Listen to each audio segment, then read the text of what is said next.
Baldur's Gate 3 is one of those games that just continues to surprise you, whether it's the sheer amount of choice, the lovable companions, or the ridiculously fun gameplay. The amount of love that the developers have for this game is truly evident in the details, and that includes its Easter eggs. I'm Kelsey, and I'm gonna show you what I consider to be 2 of the most easily missable Easter eggs in the game, along with how you can get a perma buff, 2 conditional buffs, and some other cool items that can be found in the same area. Let's start with our Easter eggs. Why exactly are they so missable? Ironically, it's because they're right in front of you as soon as you start the game.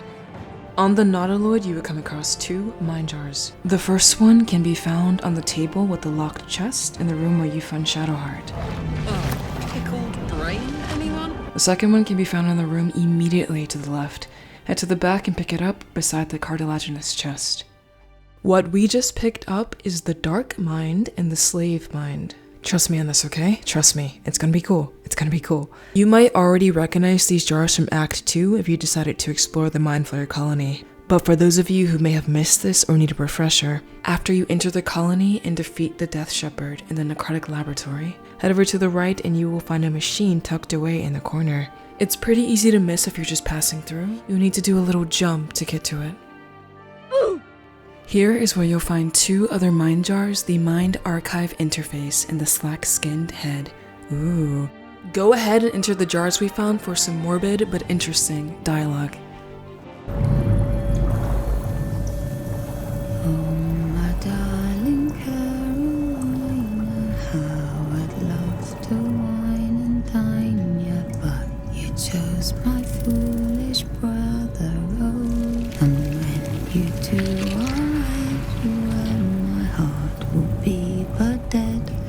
For my sister you will sadly surely be.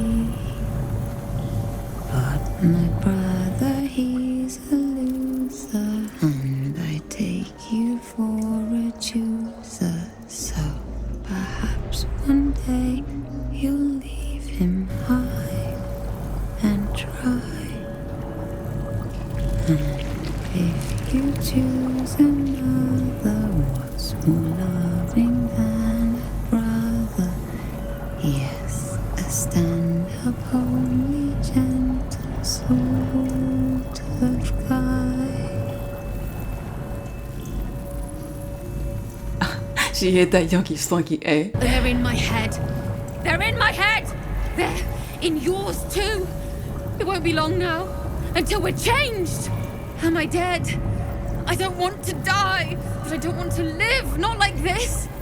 Now, I consider this to be such a cool Easter egg for the simple fact that you have to go the extra mile to see this in game.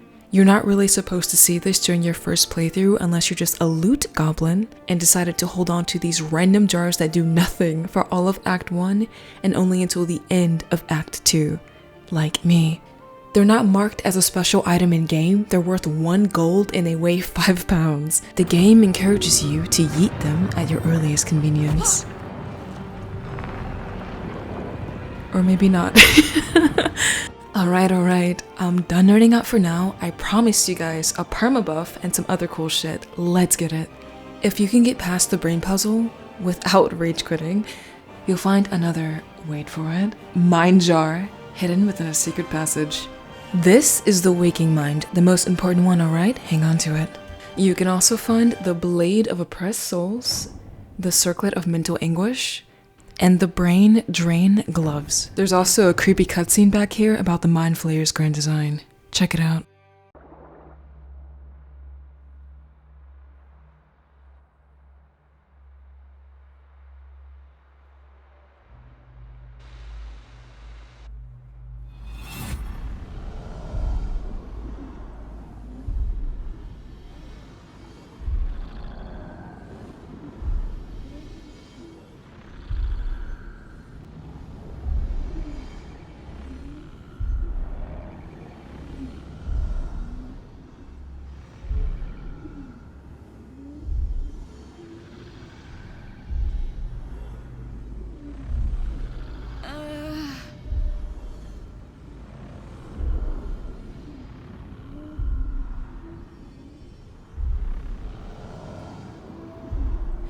This used to have audio, not sure if that was a developer creative decision or if it's bugged, but that's alright, it's still really fucking creepy. Go ahead and pop the waking mind into the machine for a sweet perma buff and some more hidden dialogue. Yay.